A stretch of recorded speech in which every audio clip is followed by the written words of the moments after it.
Hello and welcome to another episode of The Final Course. This is Stephanie Hicks and I am your host. In this episode, we are going to cover the execution and last meal of Lawrence Russell Brewer II. I want to start out this episode with a trigger warning, just because the content in this particular episode is going to be quite graphic, and there are some triggering aspects to his crimes because it was a hate crime. And I feel like it's important to include that because we have to get a sense of the person as a whole. And I felt like by leaving that information out, it's not going to give us a true picture of who Lawrence Russell Brewer actually was.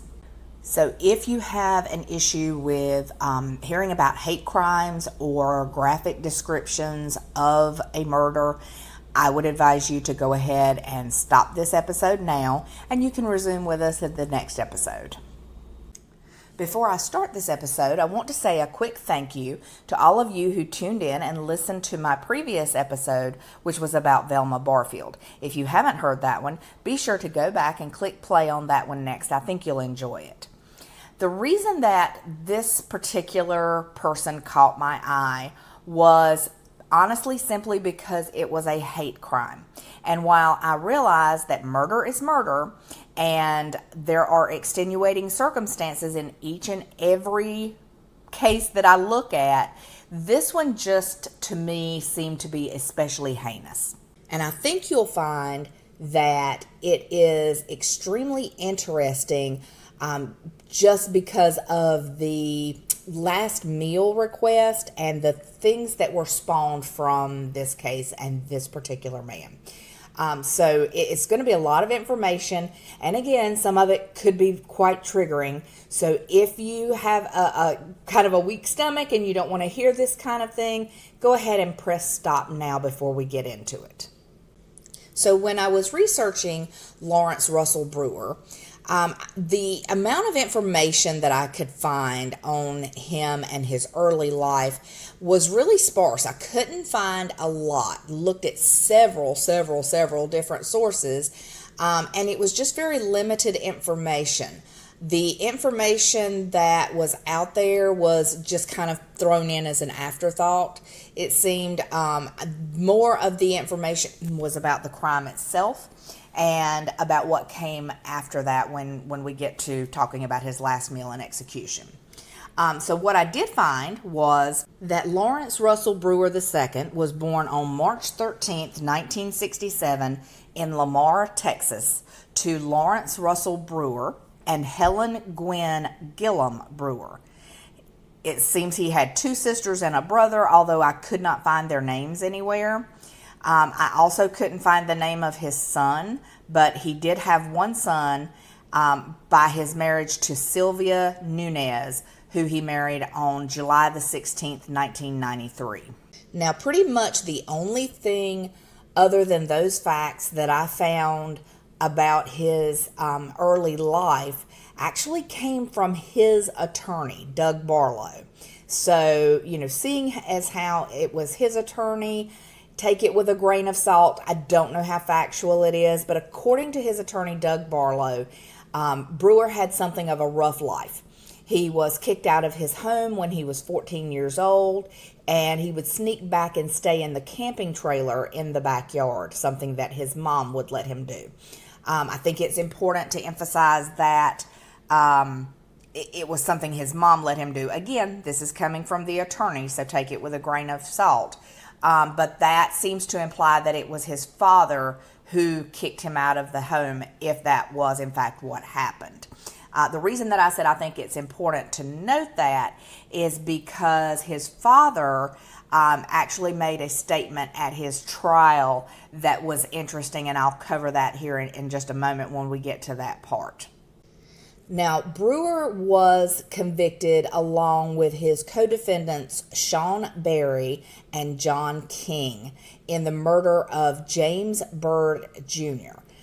The offense involved Brewer and his two co-defendants torturing and killing the 49-year-old handicapped black male in rural Jasper County, Texas. Now, Brewer and King were documented members of the Confederate Knights of America, which was a prison gang for white supremacists. And they had a large number of Ku Klux Klan and other racial separatist organization paraphernalia that was discovered in the residence that was occupied by the three men. That was something that also came out at trial. Both Brewer and John King were passengers in a truck driven by Sean Berry. At 1:30 a.m. on June 7th, 1998, the men, all white, offered a ride to James Byrd Jr. as he was walking home from a party. The men drove to a country road outside of Jasper, Texas. As they stood by the truck smoking, the three men attacked Byrd, tied his feet with a chain, and dragged him behind the truck, eventually decapitating him. The men left Byrd's body on the road and went to eat barbecue.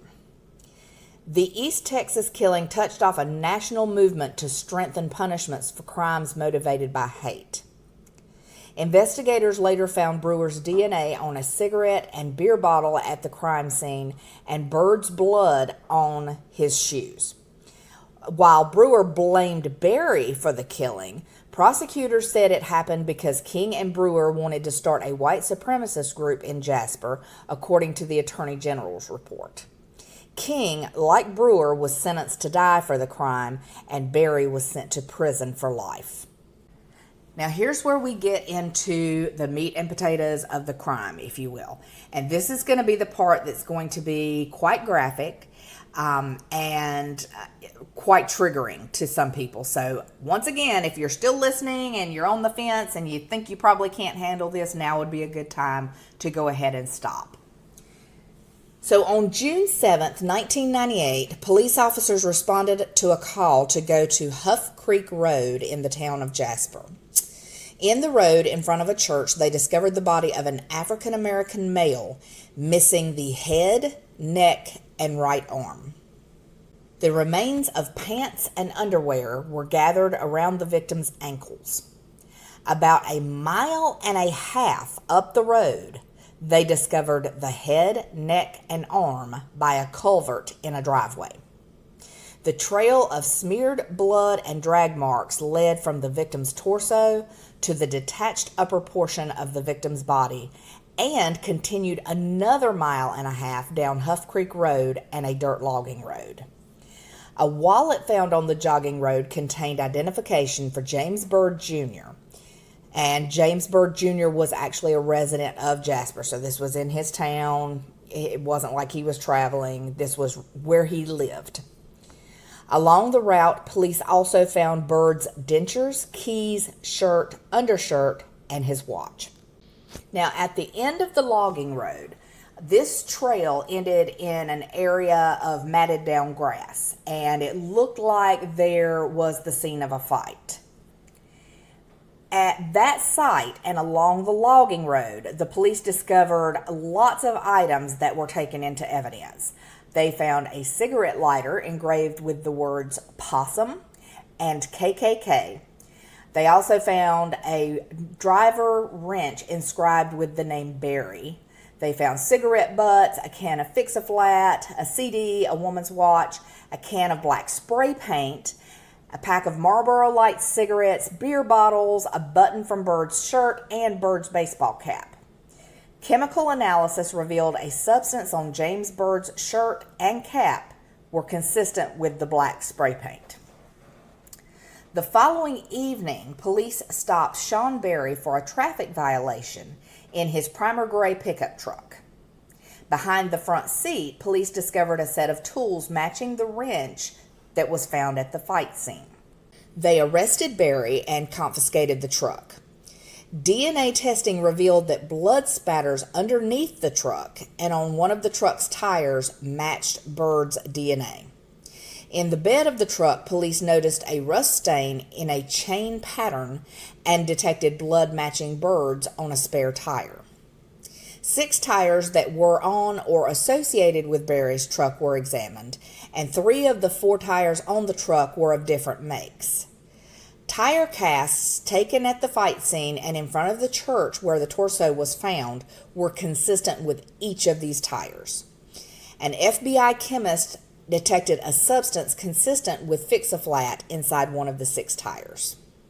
Now, I'm giving you all that information because all of these things were put into evidence at the trial. So it's not like this was a case of possible mistaken identity and things like that. There was a lot of evidence in this trial, and there's a lot more that I'm not even going to cover because I don't want to waste time on that. But I think it's important to note just how much evidence there was. And we'll touch on that again at some point before we finish this episode. Now, Sean Berry shared an apartment with Lawrence Russell Brewer and John William King. And in my research, I could not find any information about why Brewer was living with these 2 men. Because as I stated, I did find that he had been married and had a son. So I'm assuming that maybe he and his wife were separated. I couldn't find any information stating that they had gotten divorced. So I'm going on the assumption that they were just separated and he had moved in with these 2 men. John William King was known to Brewer because they had served time together previously. And as I stated before, they had both joined that prison gang, the Confederate Knights of America, that was a white separatist group. So when police and FBI agents searched that apartment, they confiscated King's drawings and writings as well as clothing and shoes of each of the 3 roommates. DNA analysis revealed that the jeans and boots that Berry had been wearing on the night of the murder were stained with blood that matched Byrd's DNA. An analyst with the FBI lab determined that a shoe print found near a large bloodstain on the logging road was made by a Rugged Outback brand sandal. King owned a pair of Rugged Outback sandals and had been seen wearing them on the evening of the murder. Sean Berry also owned a pair of Rugged Outback sandals that were a half size different from King's. One of the pairs of these sandals confiscated from the apartment bore a bloodstain that also matched Byrd's DNA. A Nike tennis shoe with the initials LB in the tongue was also stained with blood, matching Byrd's. Although Sean Berry's brother, Lewis Berry, stayed at the apartment from time to time and shared the same initials as Lawrence Brewer, Lewis Berry testified that the shoes were not his and demonstrated that his foot was significantly larger than Brewer's.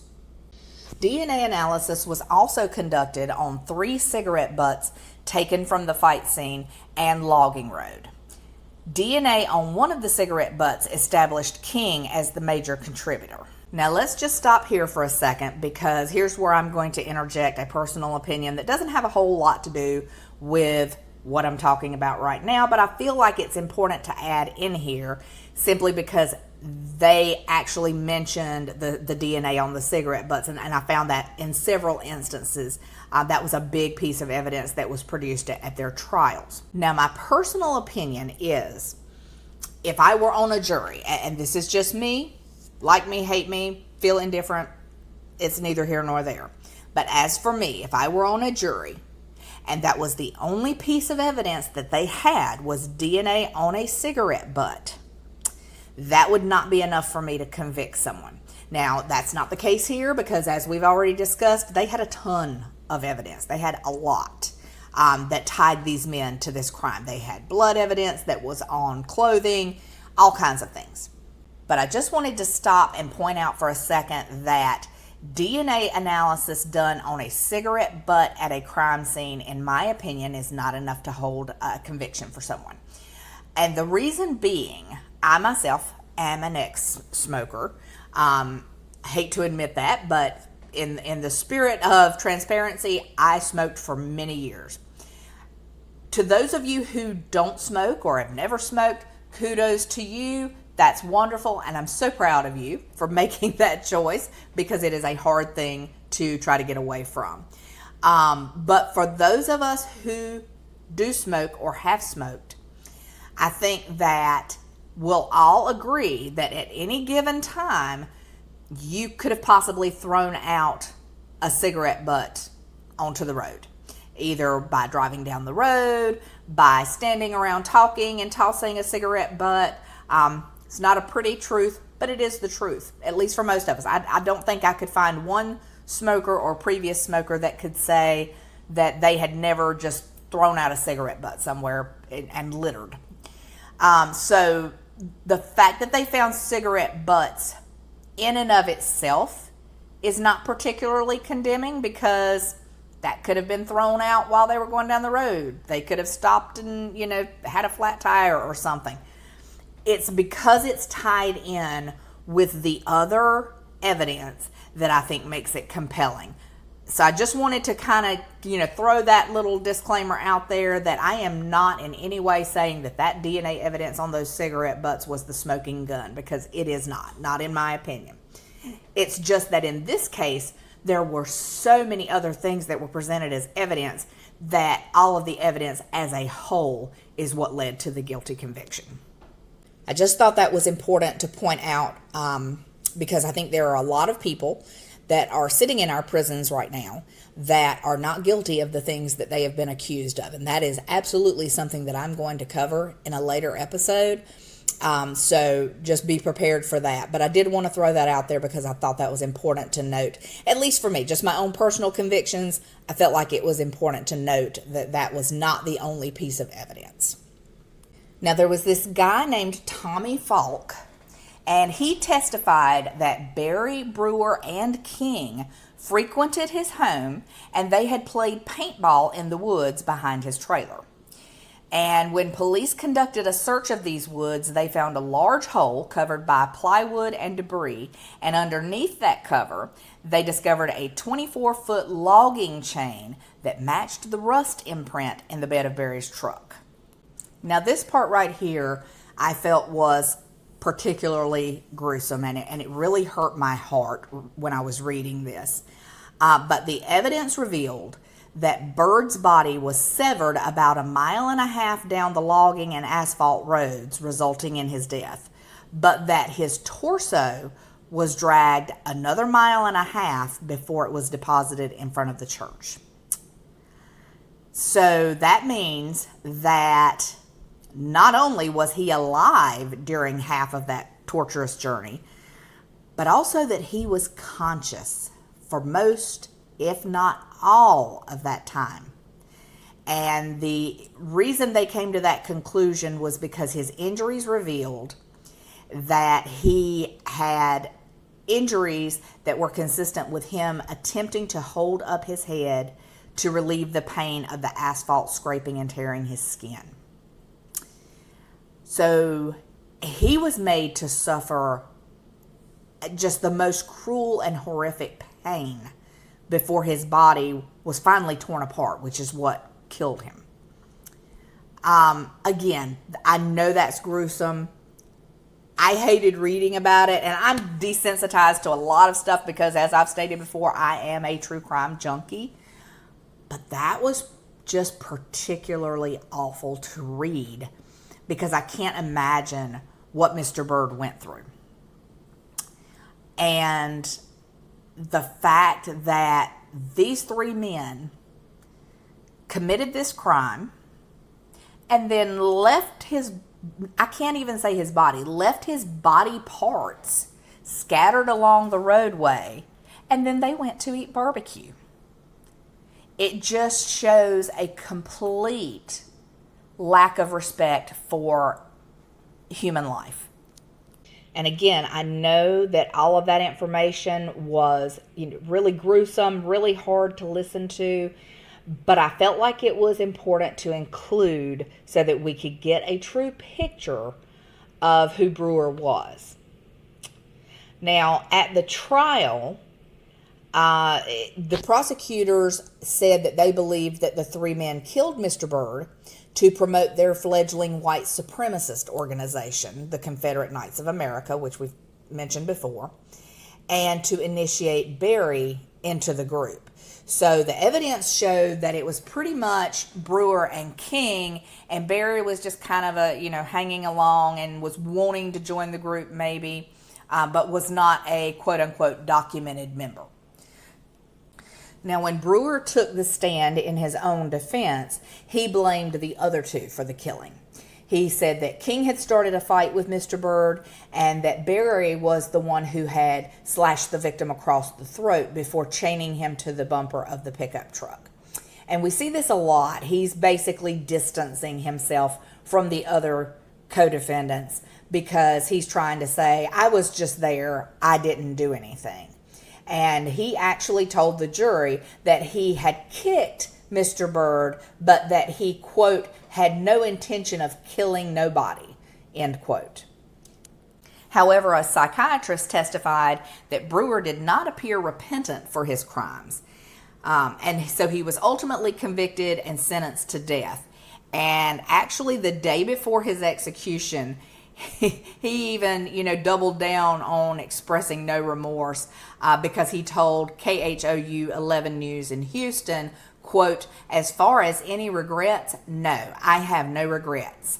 No, I'd do it all over again to tell you the truth, end quote. So although he was trying to distance himself in the trial, after he'd been convicted and was sentenced to death, he wanted to go ahead and make it be known that he didn't care, he didn't regret this, and he would do it over again. It's important to note, just for a historical emphasis, Brewer and King were the first white men to be sentenced to death for killing a black person in the history of modern Texas.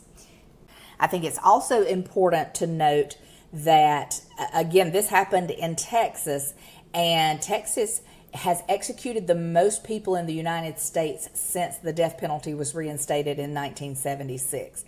So Texas doesn't play. But this was the first instance where there were white men that were sentenced to death for killing a black person.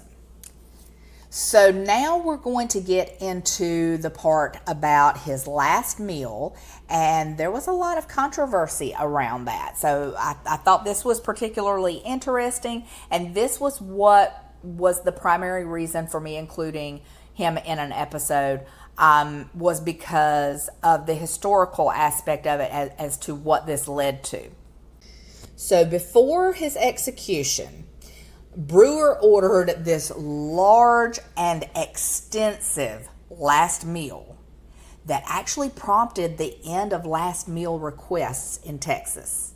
As of today, which is September the 2nd, 2024, there is no such thing as a last meal request in the state of Texas any longer. Now, of course, they do get a meal, but they are not allowed to make special requests. They eat whatever the prison cafeteria is doling out that day. And Lawrence Russell Brewer II was the reason for that. So let's take a look at what he requested for his last meal. His request included 2 chicken fried steaks with gravy and sliced onions, a triple patty bacon cheeseburger, a cheese omelet with ground beef, tomatoes, onions, bell pepper, and jalapenos, a bowl of fried okra with ketchup, 1 pound of barbecued meat with half a loaf of white bread, 3 fully loaded fajitas, an entire meat lover's pizza, 1 pint of Bluebell vanilla ice cream, a slab of peanut butter fudge with crushed peanuts on top, and 3 root beers. Now you're probably thinking, well, he figured if he was going out, he was going to indulge, he was going to be gluttonous, he was going to get everything he could get. But the thing is, when the meal was presented to him, he told officials that he was not hungry. And as a result, he did not eat any of it.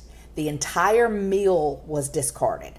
And that prompted State Senator John Whitmire to ask Texan prison officials to end the 87-year-old tradition of giving last meals to condemned inmates. The prison agency's executive director responded by stating that the practice had been terminated effective immediately. Now, not to try to make light of anything to do with the heinous crimes that this man and his co-defendants committed, because it's truly horrible. But, in a way, you can kind of look at this like one person spoiling it for everyone. And do we feel like he did this as a statement, like for lack of a better term, was this a big FU to the state of Texas for executing him? It just sounds like this guy he was a tremendous douchebag.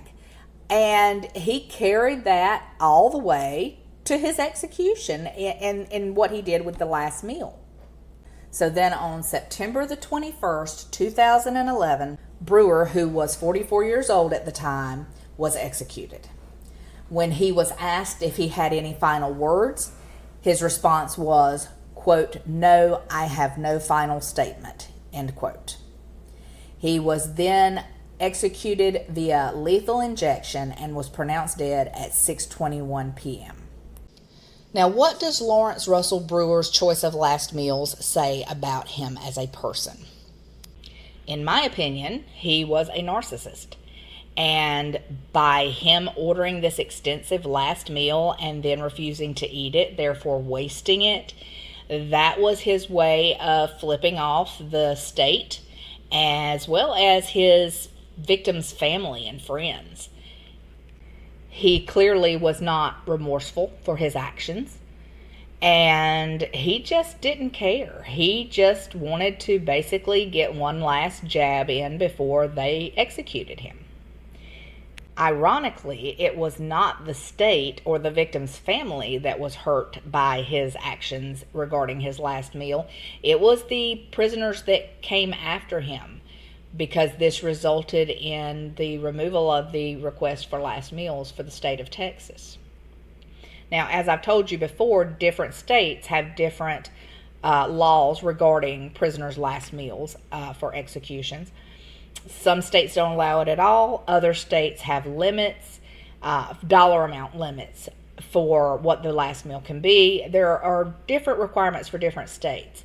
And at one point we'll cover that. I'll do an episode covering that because I think that in itself is interesting. But as far as Lawrence Russell Brewer, I think he was just a man that was filled with hate. And I think that was obvious all the way to the end. I think his last meal request and him refusing to eat it was just his final show of how much hate was in him as a person. Now, don't get me wrong. I think that anyone who murders another human being, no matter what their reason is, has to have some kind of hate in their heart. But for him to help in murdering this person, this human being, just because of the color of his skin. And this was not only a hate crime, this was a crime of opportunity. They saw this man walking down the road and thought, hey, we'll kill him. And I would venture a guess that this was probably something that these three, or at least Brewer and King, had discussed about doing before. Because I think that it would be highly improbable that the three of these men came up with this idea and enacted it on the spur of the moment. I really find that hard to believe. But clearly, Brewer, with his white supremacist views and the hatred in his heart, he just decided to make a show out of his last meal as just one last act of hatred. And who knows, maybe he was hoping that it would lead to an end in last meal requests. Maybe he was just trying to stick it to whomever he could. And he did. Like I said, it ruined it for the prisoners that come after him. Now, that may not matter to some of you if you feel like prisoners shouldn't get a last meal request. But regardless, there were laws enacted that allowed these prisoners, clearly for 87 years, to have last meal requests. And this man put an end to it by his choice. And it was just fascinating to me that this man must have just been filled with just an insane amount of hatred. And not only did he pay the price for it, but so did the prisoners who came after him. So again, no matter what side of the fence you're on regarding the death penalty, regarding last meals, you've got to admit this story was a wild ride. And I think it's interesting because it has a lot of historical importance in the laws that were enacted because of him, and the charities that were created because of Mr. Byrd's death. And there was just a lot of historical importance in this story, I felt like. Now, again, I understand that it was a grisly and disturbing story and had a lot of triggering details in it, but again, I stand on the fact that I felt it was important because we're trying to look at these prisoners as a whole, not just their last meal request, but as a whole and how they tie together. And I feel like in this case, that was exactly what happened. The choice of his extravagant last meal and his refusal to eat it once he was given it, just to me ties right in with the rest of who he was, which was, again, a person who was filled with hate and wanted to lash out any way he could. So if you powered through this story and stayed to the end, thank you. I hope you enjoyed it. And I hope you tune in with me next time to see who we're going to cover next. I've got a lot of things planned, a lot of things in store, and a few surprises. So I want you to hang in there with me. Be sure to leave your comments. No matter what platform that you're listening to this on, leave your comments. I want your feedback. Tell me who you want to hear about. And tell me what you think I could do better. Again, this is not a professional podcast by any stretch of the imagination. I am not a professional. I'm just real, and that's what I try to convey in my stories. I'm telling it to you just like I would tell it to a friend. So I hope you enjoyed it. I hope you tune in with me next time. And until then, be sure to hang on to your plate and your napkin and your fork and join us again for the final course.